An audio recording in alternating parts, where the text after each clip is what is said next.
I shouldn't joke. She's a dear old soul, but we officially have to deadlift her up and down the stairs. The poor thing. Whoa. Yeah.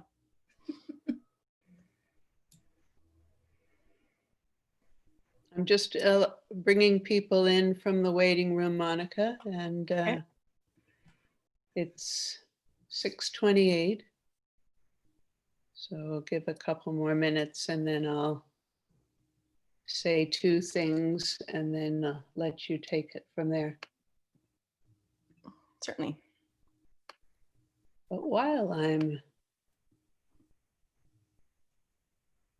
able to do this, I'm going to do this. There she is.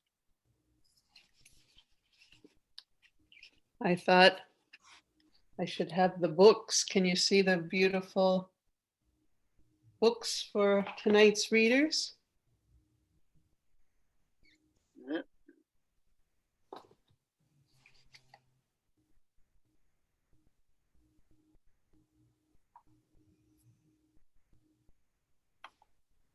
All acquired by Monica, which is the reason why 5 or I guess 6 peddler authors who are here tonight have never seen me speaking and I've never seen them speaking. So this is beautiful.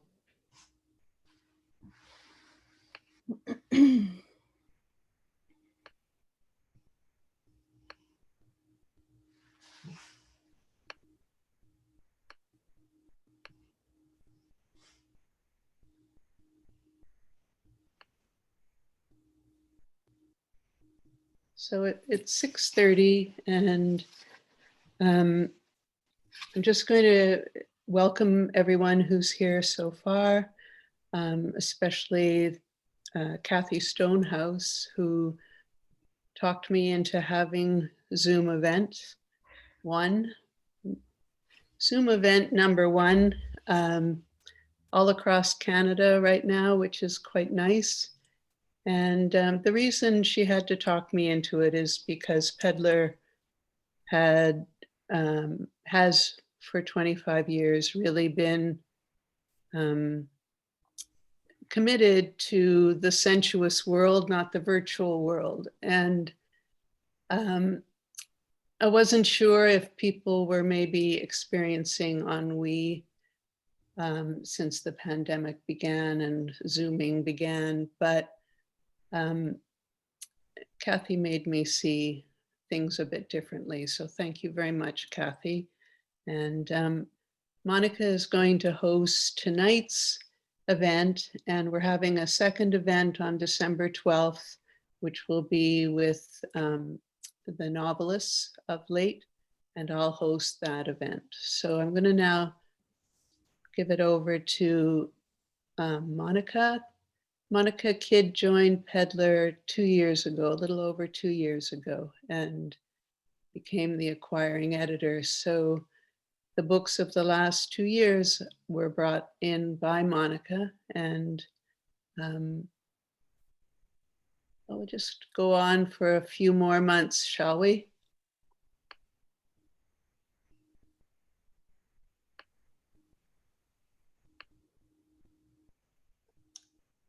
Okay. Will I begin? You will. Okay. Well, thank you everyone for joining us. It's it is lovely to be able to see people. It is strange, but it's all we've got for the moment. So thanks for your patience and for wanting to come to join us to hear these very important poets. We're going to start with Kim Fahner.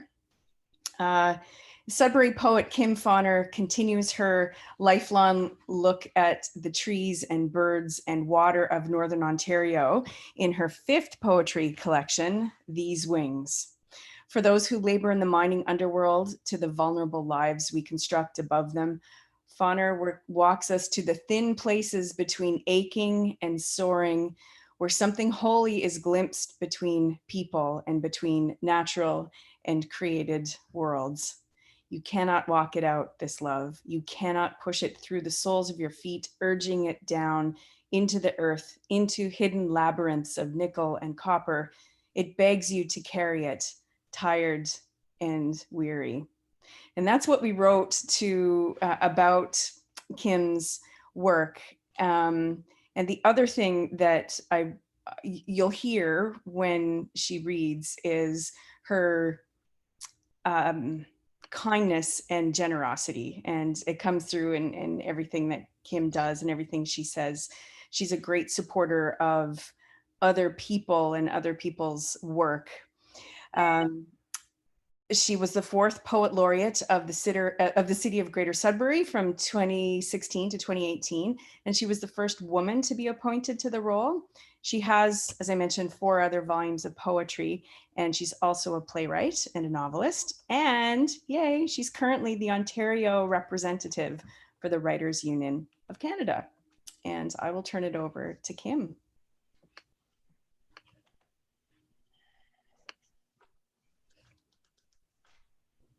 Hi. I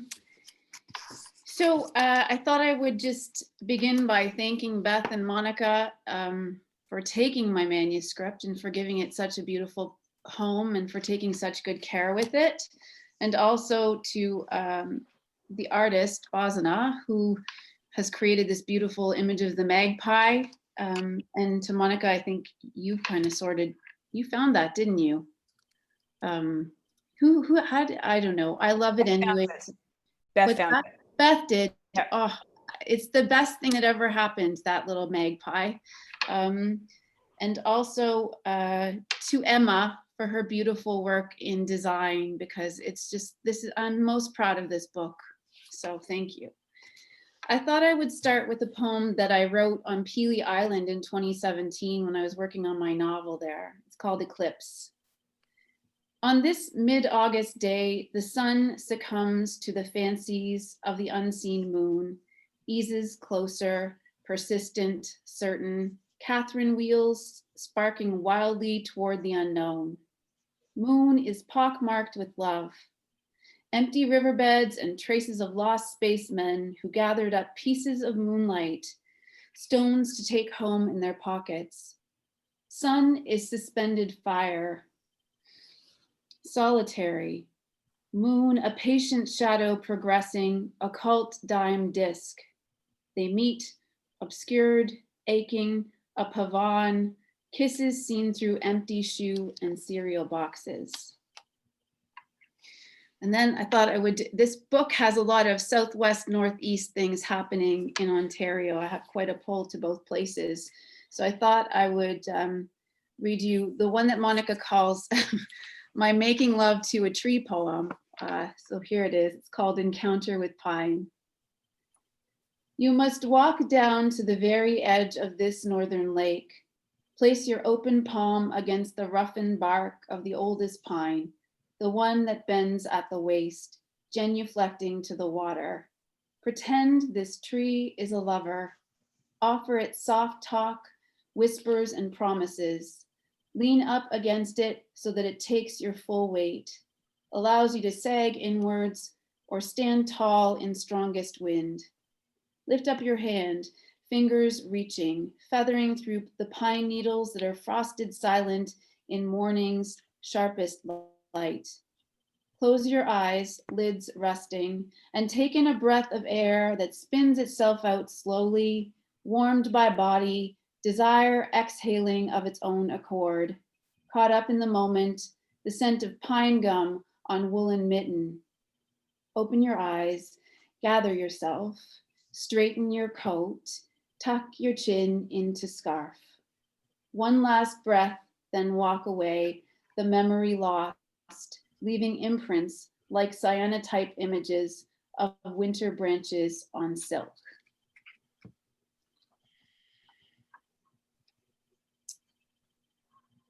Read you a little one that's a yoga poem. I love yoga. It saved me through a lot of very difficult times. And so my yoga teacher and friend Willa gave me the title for this poem. It's called Sankalpa, which means devotion or intention. And there's an epigraph by Rilke because I love his work. So the epigraph is, quiet friend who has come so far, Feel how your breathing makes more space around you. Through the underpass, past graffiti bursts up onto Elgin, we walk to yoga.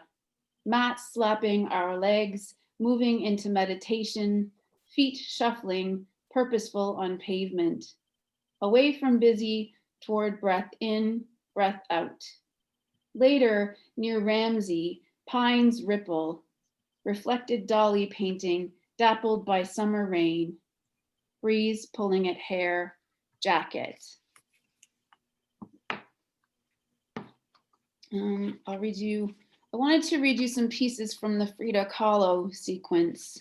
I'm really fascinated by Kahlo, and it's sort of tied into the idea of what I'm fascinated in with the surfaces of things here in Sudbury and what's underneath, so the literal and the metaphorical, but also the idea of illusion and how people create and curate images now on social media. I find it really kind of disturbing because I teach girls, so at a girls' school. And I've seen in the last few months quite a few who are disturbed by or influenced by women's bodies and how they're displayed and as almost a brand, and they can't really find themselves. With Frida, though, she created this image to sort of protect herself, I think, because she was in such pain.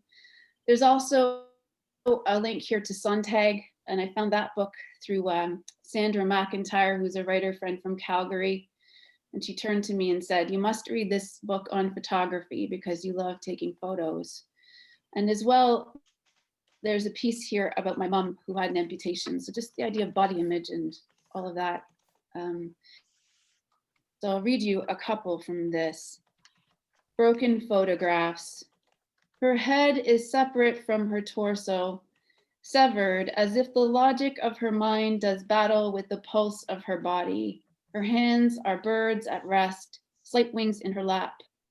One leg drapes carelessly over another, bent at the knee. She is Tijuana flounce, bangles and rings, sugar skulls and eyebrows. You could be forgiven for thinking she was without pain. Her locked wardrobe. Gather up these photos, stuff them into envelopes, pile them in cardboard shoeboxes and put them away. The voices for safekeeping. What else is there? A crown of flowers wilted now, a white blouse, ruffled skirt, paintbrushes waiting in a tall glass jar. Prism yourself, made over and over, costumed images in peacock diversion.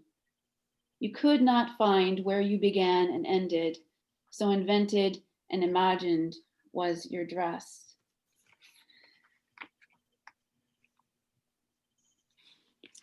Bedridden, doubled over, skin, bones, fascia, and there are muscles seizing.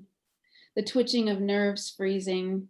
The ache has made her brittle, ready to be broken, like glass that shatters on a tiled kitchen floor, waking the sleepers.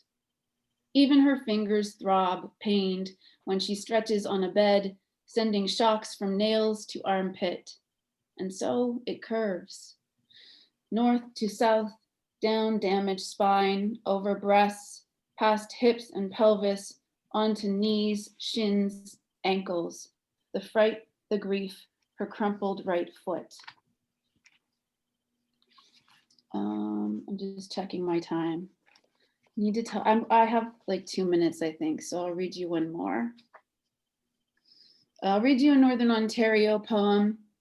So one of the things I love to do is hike, and winter is something I love. So snowshoeing is something for me, and I'm always nervous about walking into the middle of a frozen lake, even if it's in January, because I just can't fathom that that's a safe enough thing to do. But I guess as Northerners, we do it with faith. So this is called Landscape We Carry With Us. It's after Robert McFarlane's work.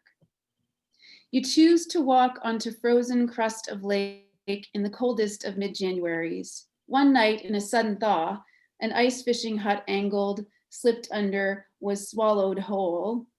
You must choose to walk, heart open, mind split wide, emptying itself to shoreline. It is not logic or reason that catches your breath unaware. startled by such beauty. Out beyond this bay, horizon loses itself, touches vast ceiling of sky. Make a snow angel, arms and legs fold, track the flight of an eagle, take in the wing of a raven, silhouettes high above you, fixed on the wind. So I'll leave you with that, and thank you so much for asking me to take part. It's a real honor and a joy to see everyone. Thank you, Kim. I'm glad you read that one, because that's one of my favorites in the collection. Thanks. I'm hoping at the end that I should have mentioned a bit of housekeeping stuff, I suppose.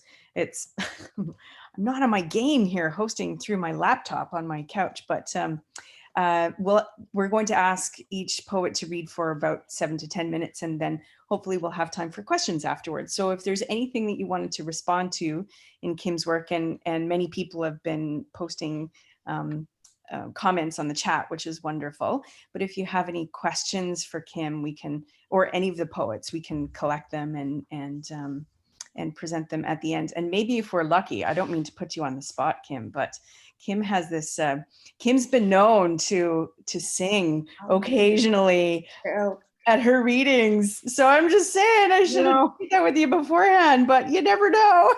We'll pass. if the spirit moves her, perhaps. I don't know. We're getting a lot of chat here, Kim. People want you to sing. Anyway, thank you for that lovely reading. Mr. Phil Hall is our next reader. To tell what happened to you is not a poem, writes Governor General award-winning poet Phil Hall in Niagara and Government. What a poem is: roaring calamity, wedding deceptions, sobriety, Charlottesville mobs, estranged sisters, folk art, poverty, puffery, work, names on cenotaphs, white space. These long sequential poems want to be spoken. They invite the reader to check her ego and sit with the good stories that untongued us. Phil Hall has been publishing poetry in Canada since the early 70s and is the author of many books and chapbooks. His book of essay poems, Killdeer, from 2011, won the Governor General's Literary Award for Poetry in English, as well as Ontario's Trillium Book Award. He's taught widely and has been in residence at Queen's University, the University of Ottawa, Sage Hill, the Pierre Burton House, and most recently at UNB in Fredericton, 2018-2019. He's a valued editor and mentor of poetry manuscripts, and he's the founder of Flat Singles Press and the director of the Page Lectures at Queen's University. So I will hand it over to you, Phil. Thank you.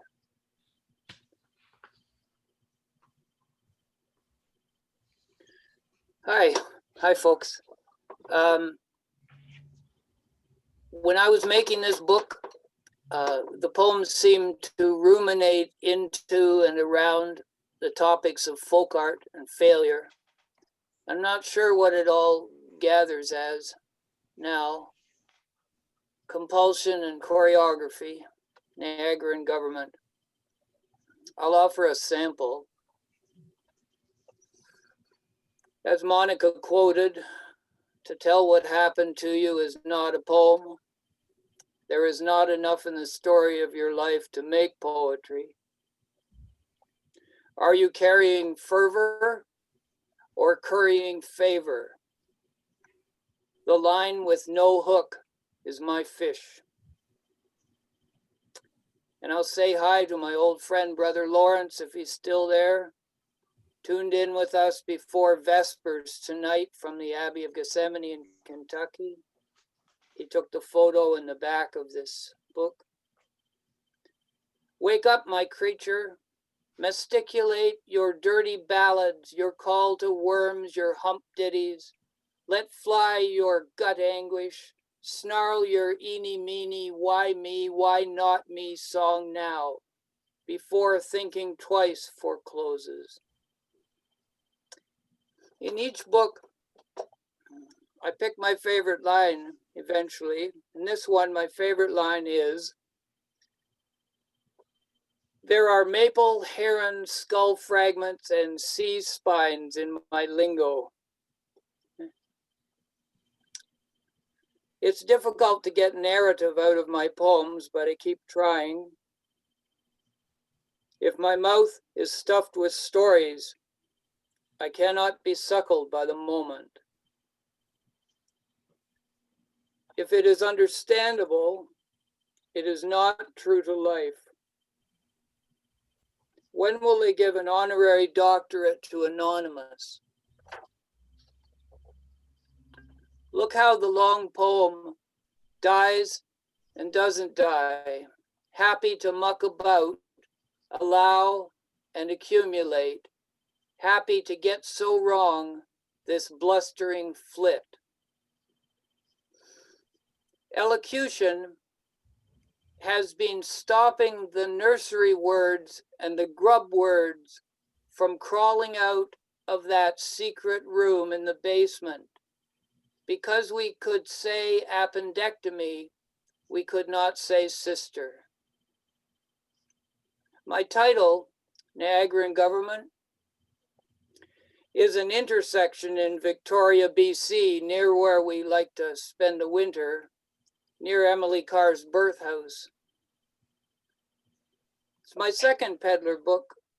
The first one was this lovely thing, the little seamstress in 2020. You can see it there. This year we're staying home near Perth. But I'll read this. This year's escape is to the West Coast, BC, Victoria, a sojourn alone at mile 0, the stink of the shore and an empty fridge like in '79. 3 months, the pens I brought are still writing. I'm surprised they were cheap pens, grabbed in a hurry. I've only had to throw one out, Parktown Hotel. It's true I'm not using them obsessively, or maybe I am. What I write in my Chinese notebook from John's convenience is mostly a record of the weather, not so great. I'm okay, sad, a friend back home is dying. I don't have many poems to show for my time here, though it seems an achievement this morning to trust enough ink is left to take on the past tense. The pens I brought suited me and the journey. I had 3 sisters, was married 3 times, had 3 children, seminal, aortal, connubial, was abused, had an early hernia operation, a late circumcision, the vasectomy, was in love 7 times, no, 8. My violence was silence. To disappear, I drank, bottomed, and reappeared contrapuntal. I undressed my mouth at the intersection of Niagara and Government. My insides are not where I'm from originally.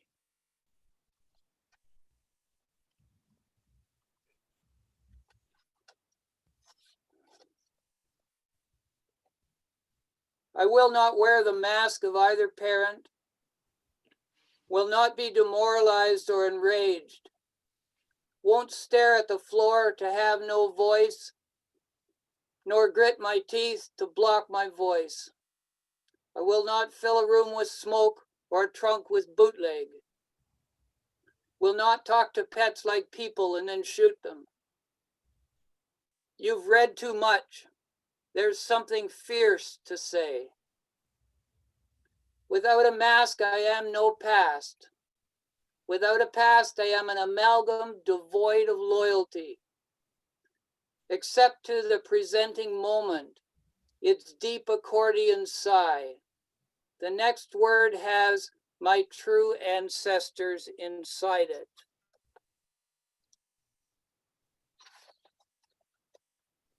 Anne asked me to read this. Laura Smith died this spring. I used to hate my life, now I love it. I realize, as Laura Smith is singing, then panic. I wish I still hated everything. I wish I were. I love Laura Smith's singing, though it hurts like jumping off, when in her voice are fossil Highlanders, ignoring borders and cursing first fences, go on night raids again, with us, in us, come on, to defy the closures, the clearances. I smell smoke along the song lines. We are not storage lockers or gravel pits. We are first growth and rock cliffs tremulous underwater, the far low blue hills teeming wide, or more likely, we are the audacity it takes to whisper such lies to ourselves and believe them or half believe them, while Laura Smith is singing of how to fix her own gate, then leave it open. I work toward an intimacy and intricacy approaching absurdity. From each note of self-loathing and affinity, I invited discordance that cherishes and defies.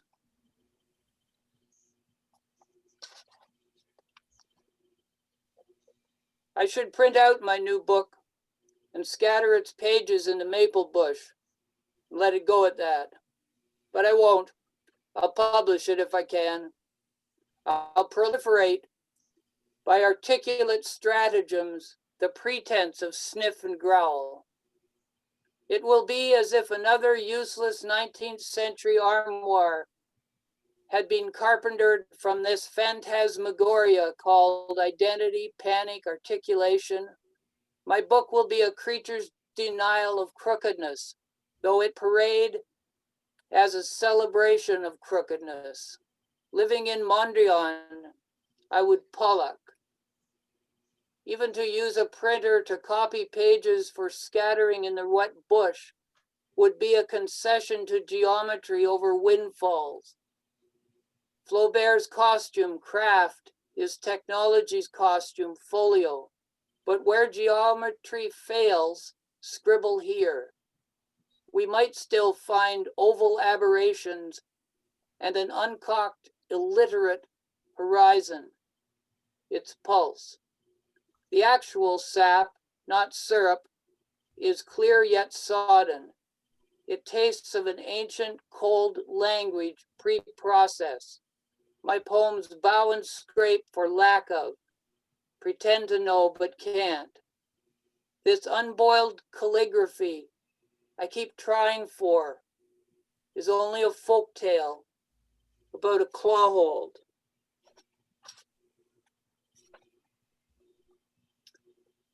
This is called a new book.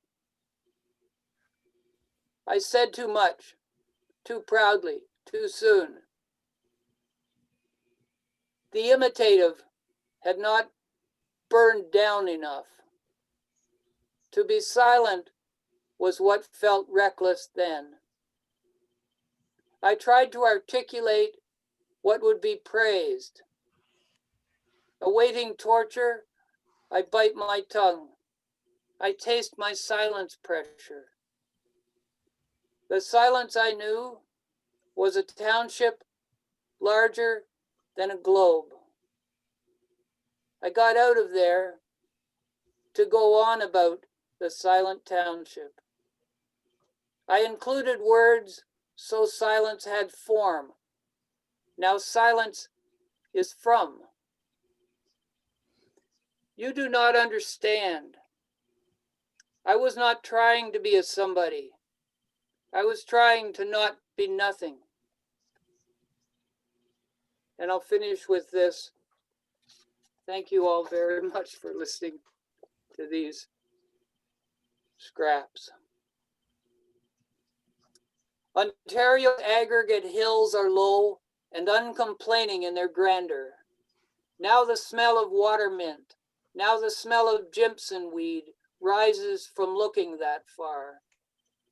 I ran away to join the circus and found only a Pepsi truck on its side in the ditch in the sun. Dark hot glass bottles, shapely in the grass, were strewn along both sides of the road, north, the Galway Road. Free foreign medicine, and no way to uncap any of it but violence. I'd like to say I disavowed my inheritance, rage, logged swamps, sunken floating bridges, rusted wire, a hawthorn outgrew to grip, but I poisoned myself, a sideshow angrily for years. I'd like to say I turned off map and found in burnt quartz crevices blueberries, but the berries I ate tasted of road salt and paw, tasted of pissed-on crazy quilts, and those 19th century studio portraits with their middle-parted oily hair and fake Greek backdrops. Too many exacerbated collusions, too many bony suckers. Landfill, I spit shield ink. My choice was vanish, not far, or varnish. But to vanish applies a varnish. Now the smell of water mint, now the smell of Jimson weed rises from looking that far.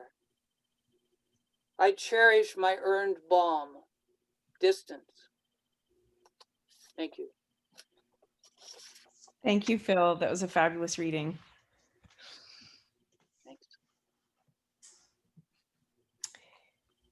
So from our experienced poets with multiple titles, we turn to our debut poets. Very exciting. Laura McRae will be next. The speaker in Laura McRae's debut poetry collection, Were There Gazelle, has traveled long and hard, wide open to the world. The poems explore how moments can become fixed points in our memory and how the senses and the strangeness of travel, travel, remember travel, can awaken us to links between past and present, place and time. There is no shelter in folklore, McRae writes. We taste what is to come in what once was. Moments scour our passage, clear it of debris, human discourse and rot, a few shining pebbles left to bruise our feet.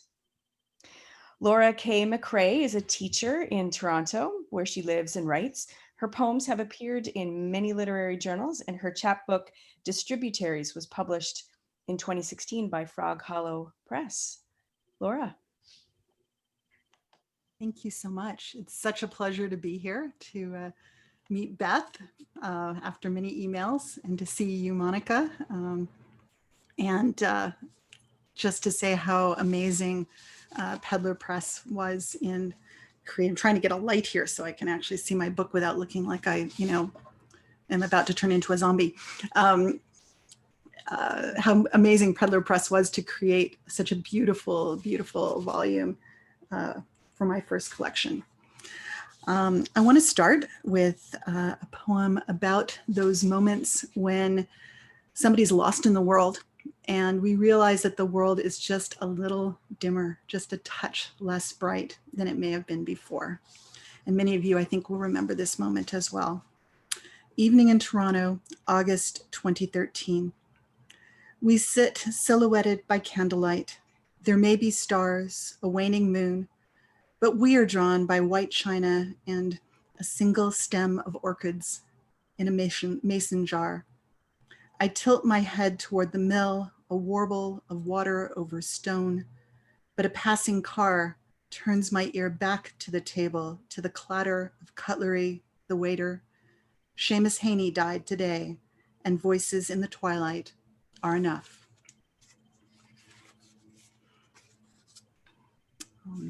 The second piece I want to read is for my sister who is here. In our childhood, we always went to New Orleans for Thanksgiving. Now we're both in our respective homes.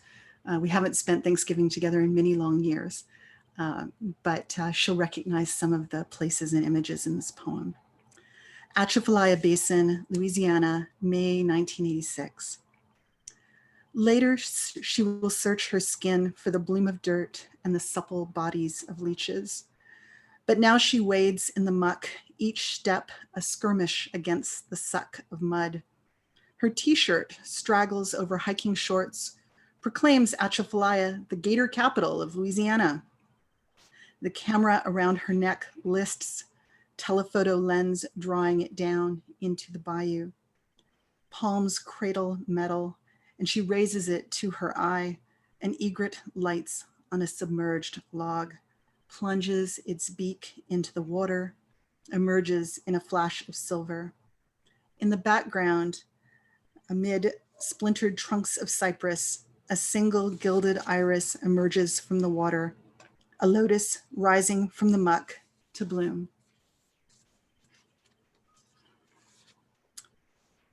This poem is from Beijing. I also work at a girls' school, and I took 10 young students, another teacher and I, to Beijing and to Xi'an for a wonderful couple of weeks exploring China. So this is called 10 Days in Beijing. And I was fascinated while we were there about the wooden monuments that we later learned had often burned down and been rebuilt and re-erected in the same place in the model of the old, and what kinds of thoughts that brings about ancient things and when things remain the same and when they become a new thing. So 10 days in Beijing. Acres of concrete, no grass before the hidden city. Curved cornices, mythic beasts, phoenix, dragon, yin to yang. Bishi, the dragon tortoise, carved in soft wood, burnished with beeswax.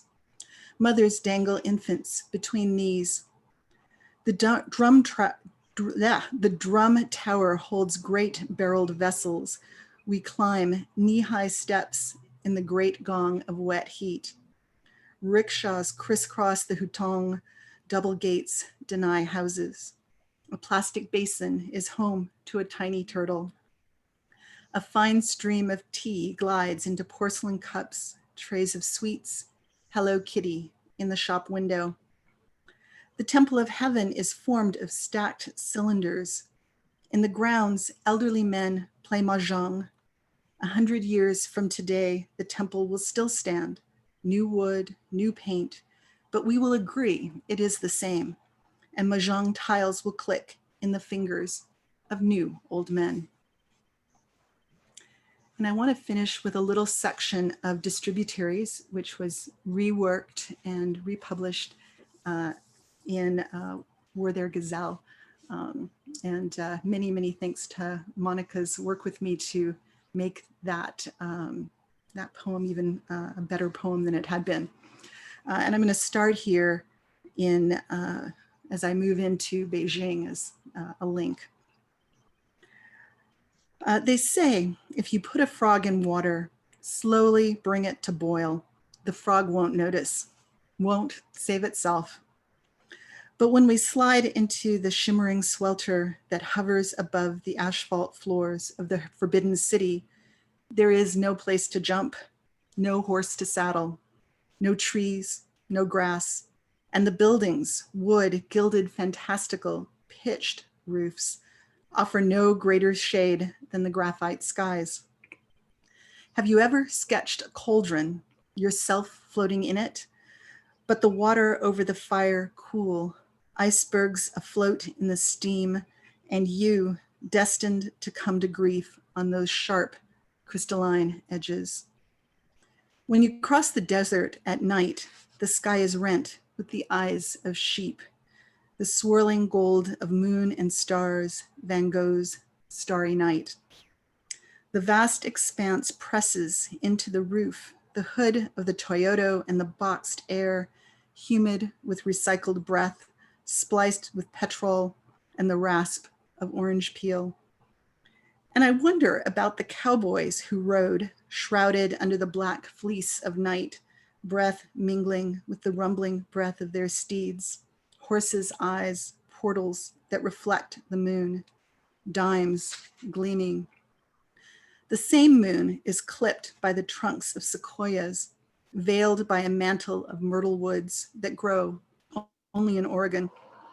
They pepper the North California coast, Umbellularia californica, but no one thinks of them. They are laurel, pepperwood, cinnamon bush, headache tree. Their wood glows golden, its honeyed light daubed with fingerprints of giants. But cedar grows in the corner of the old cemetery. That mossy angle was once the far field of the farm. The daughter of the house died, scarlet fever, and they buried her in that secluded nook, wooden cross with her name cut deep in pine. The next family laid their grandmother next to her under the bloom of needles, another pine cross, another name carved deep. My great-grandfather is there. His wife, his children and parents now rest there too. The young husband lies under stone. They lost track of his parents, mowed down those wood crosses. My father says he remembers them, though he could not read the names. Thank you so much.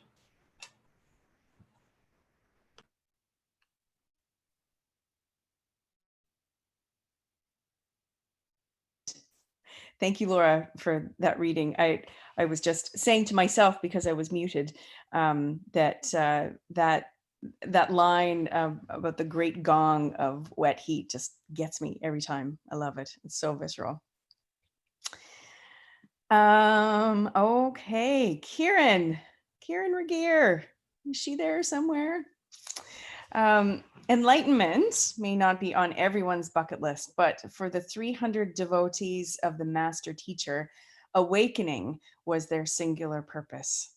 Kieran's debut collection, Cult Life, follows 3 years in the life of the poet as a 20-something single mother whose spiritual devotion stood in juxtaposition to her search for worldly love. All the marvelous peculiarities of coterie life are laid bare through the voices of strange characters and the poet narrator's own unflinching honesty. Cult Life is a crucible where philanthropists and sociopaths, artists and misfits dare to seek the mystical, transcendent, something that calls from the realm of the soul. Kyeren Regehr's first collection, Cult Life, was listed by CBC as a spring 2020 poetry book to watch out for. Yay. She has twice received grants from the Canada Council for the Arts, served on the poetry board of the Malahat Review, and holds a master's in fine arts in writing from the University of Victoria. Her work has been published in literary journals and anthologies in Canada, Australia, and America. She was born on Vancouver Island. Kyeren.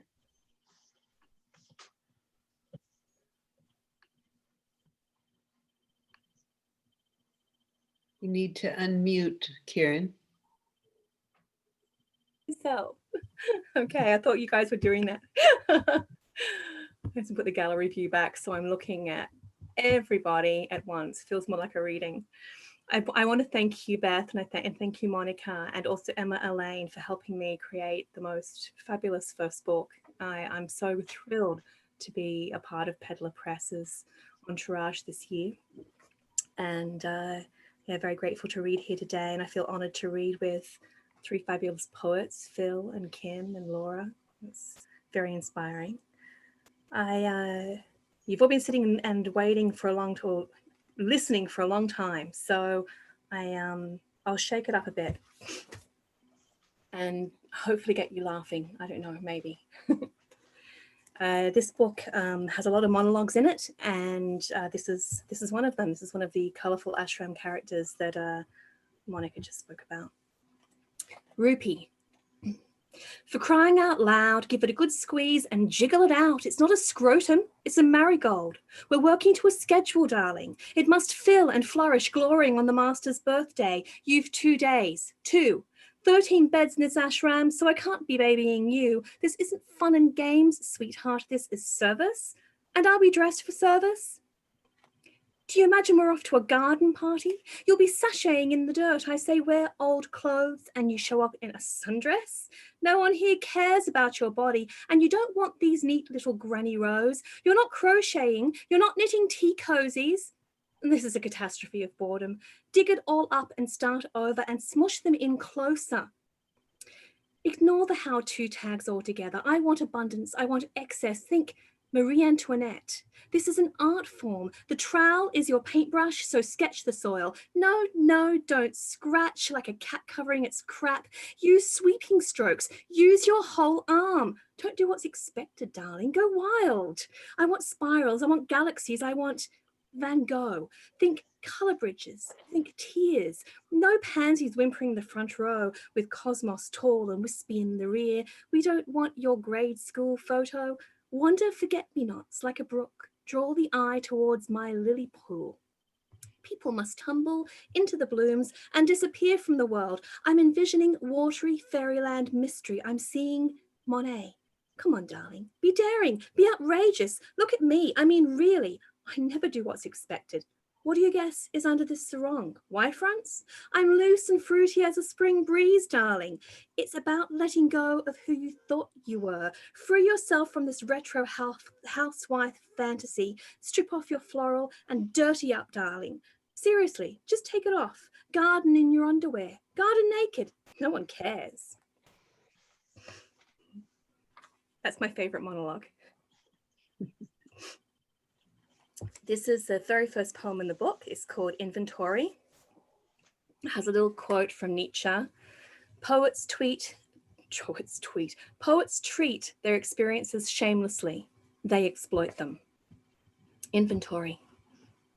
9 Vipassana meditators stuck in a cycle of craving, 5 ex-Krishnas, 6 transcendentals, 4 Sai Baba devotees, 1 raped by Adobe at the Puttapati ashram, a pair of Ashtanga yoga instructors flipping headstands in back of the dining hall, a visiting Tibetan Buddhist, 2 Scientologists, 17 grazing seekers hugged by Amma, 1 spooky Rosicrucian, 1 moony Wiccan priestess, 8 Osho followers pretzeled in tantric rapture, a Brazilian trance healer channeling the famous Dr. Fritz, performing psychic surgery on the faithful, 3 loud mouths quoting Darfree John, a rather fragrant ex-incense maker from Sri Aurobindo's, 1 wandering sadhu, wandering on.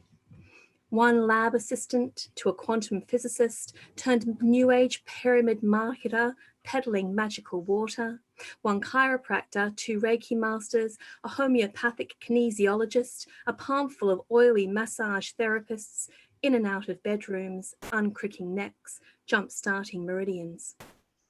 3 chartered accountants diddling the books and a high-end psychic once hired to sense glitches in corporate power.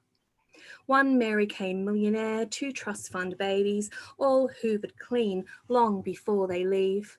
1 florid French painter hanging art in the foyer, waiting for the master to declare his wizardry. A brawny Austrian philosopher renaming himself Vinny, 11 Aussies, mostly bronzed, expected to perform words like g'day. 1 iffy guy with a black-toothed grin hiding out in a basement room rumored to have been a pedophile. 7 20-somethings singing passionately in Polish, dunking each other in the pool. 8 cool Kiwis, 2 hot Russians, half a pint of warm Brits. 4 Dutch waiters over 6'3", a clutch of Canadians hunting green cards. 1 woos an ex-stripper with a pawn shop glitter bit, ditches her a week post-fouls. 4 sous chefs, 6 line cooks, 13 hopeful waitresses, half a dozen handymen quietly hammering, screwing towel hooks, hanging mirrors in the bathrooms of the waitresses. A 12-pack of preteens, a skewed diamond of little leaguers, 1 gifted kid in a wheelchair, 5 barefoot toddlers with mucky faces, and an 8-year-old sociopath Pied Pipering the Lidleys over the highway and deep into the cornfields.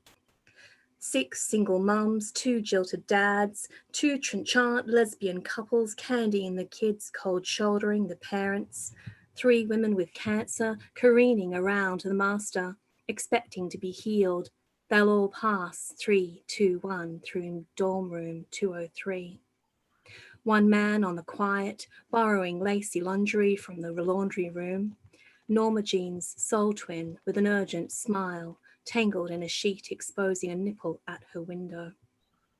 One two-timing double bass jazz genius, one real Broadway dancer from Cats, one concert pianist with arthritic perfect pitch, one opera baritone his soprano spurned in Berlin, one gay DJ wearing headphones like a tiara, one emo prima ballerina who goes Jim Morrison in a hotel bathroom a month after leaving. 7 lead guitarists, 4 half-decent drummers, a full gospel choir, enough brass for Motown, 24 amateur thespians monologuing to save the world, a dresser from London's West End ready to rip the stitches out of physical existence, a pathological narcissist who'll one day die of self-awareness, a balding blues diva, an aging would-be country queen, an ex-punk rocker who'd opened for DOA in Regina, and a couple of writers, the fiction gal now hobnobbing Toronto's writerly royalty, the poet handling histories shamelessly.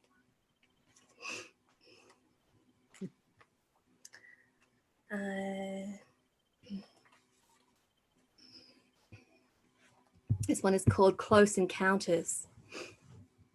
23 stories, 3 long halls, 23 doors on every floor.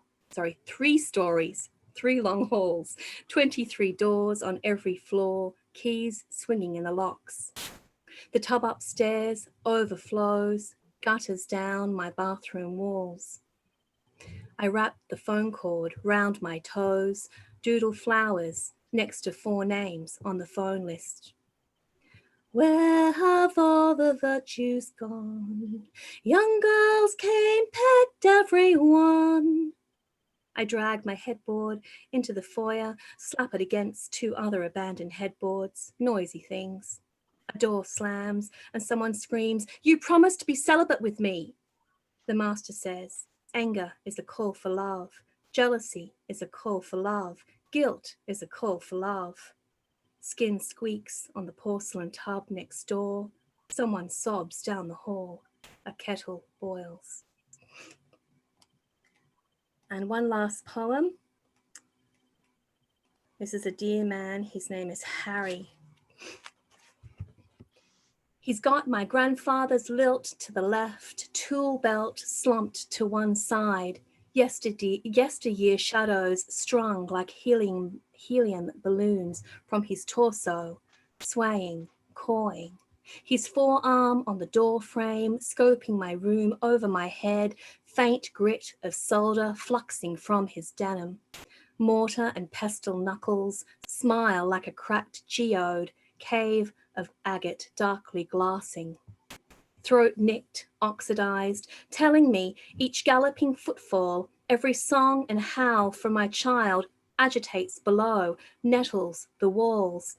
At first, they dug into his skull, those wallops and bellows, tracked through dreams, kids swinging tire trucks, rutting his ceiling with dress-up heels.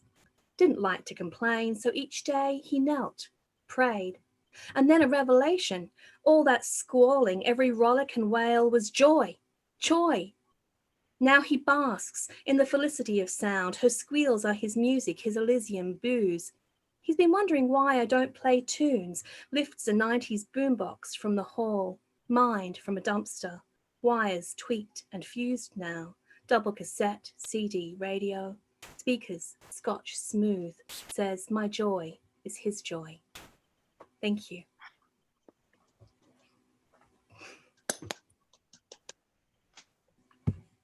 Sorry, Monica, there I go. I'm muted. Yeah. Wonderful, Kyeren. Thank you.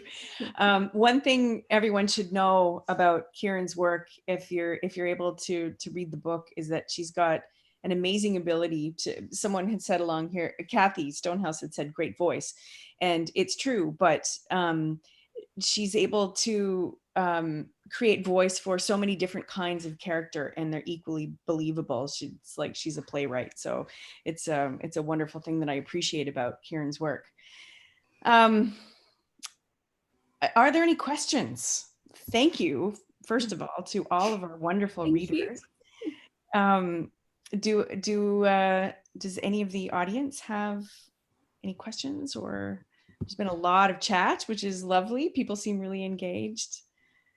Can I just add that I know in other Zoom events, there is a question and answer link, but maybe we can be a little simpler and just, put your hand if you have one and unmute, and that'll be good. Yeah, or just chat, just type it in the chat and we can we let folks know where to purchase the books? Excellent, excellent question. Beth, would you like to take that one? Go to your local independent before it's too late. The books will have to be returned from independents before the end of March, but I know many are still going to hang on to them for the next few months.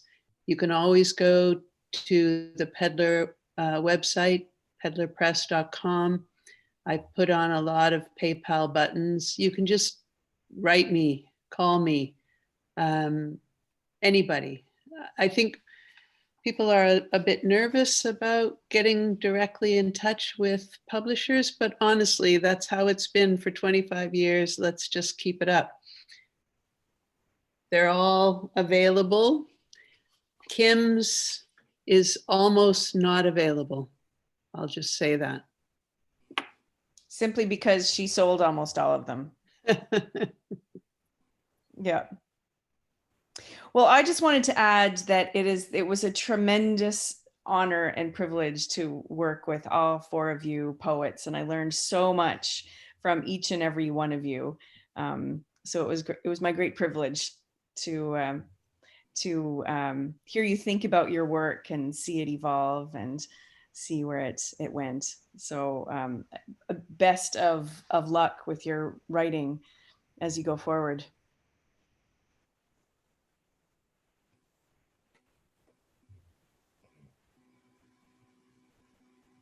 Good. Okay, Beth, I think we can probably wrap. Was that a wrap? Is it a wrap? People are saying a lot of things in the chat. Those of you who are Zoomers, when the recording becomes available, do people see the chat? I don't know. Not sure. Okay. Might be interested to know, Beth, that it's that this is an international event because there are people from Australia watching too. Oh, hello. Good morning, Australia. Australia. Well, I would just like to say thank you so much for everyone. We had 52 participants, which is lovely, a solid big house. And for me, it was just really deeply moving to hear the four of you read, but particularly Kim, Laura, and Kyeren, because I haven't heard you before. And the voice is so important. So thank you. Thank you, everyone. Thank you, Monica. And Thank you, everyone.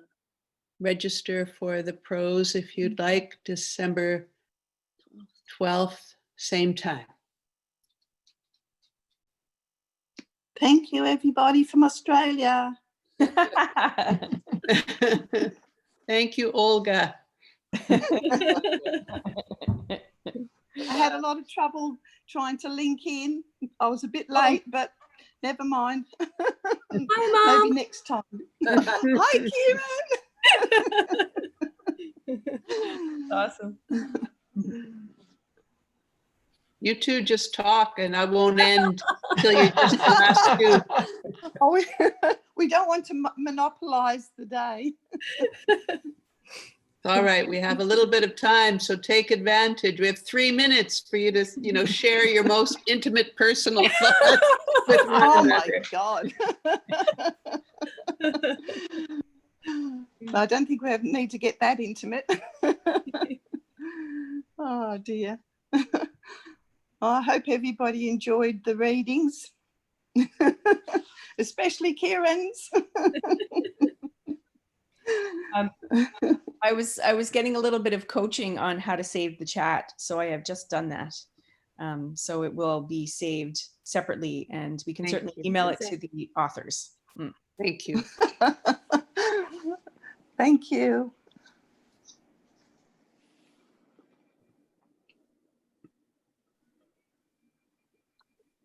Phil, thank you. Adios. Say goodbye to Brett. I will. Bye to everyone. Thank you. Bye, thank you. Patty Williamson, where are you? You have such nice flowers behind you. I'm in a market in Hanoi. Nice.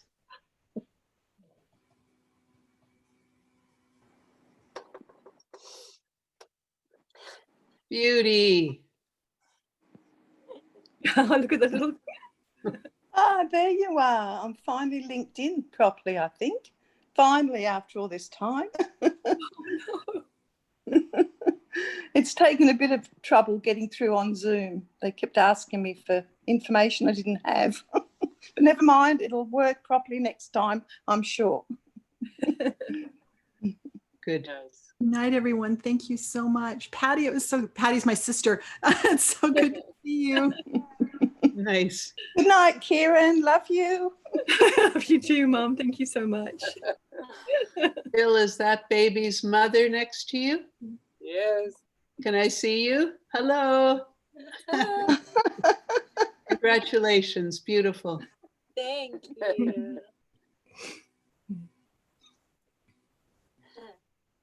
I don't want to call it an end because I want to keep looking at that baby. You did a great job, Beth. Thank you. Thanks, Beth. It Thanks, Beth. was pretty smooth for a maiden voyage. Yeah. Yeah. Congrats. I think COVID made Zoom really iron out its glitches. Good. Good. We waited till the right time, you're saying. Good. Something good's got to come of something bad. Well, Bye-bye. hi, Mike. Bye. Everybody.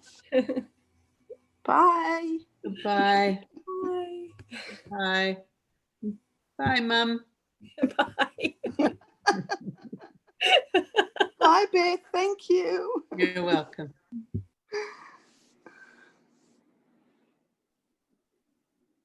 She went away.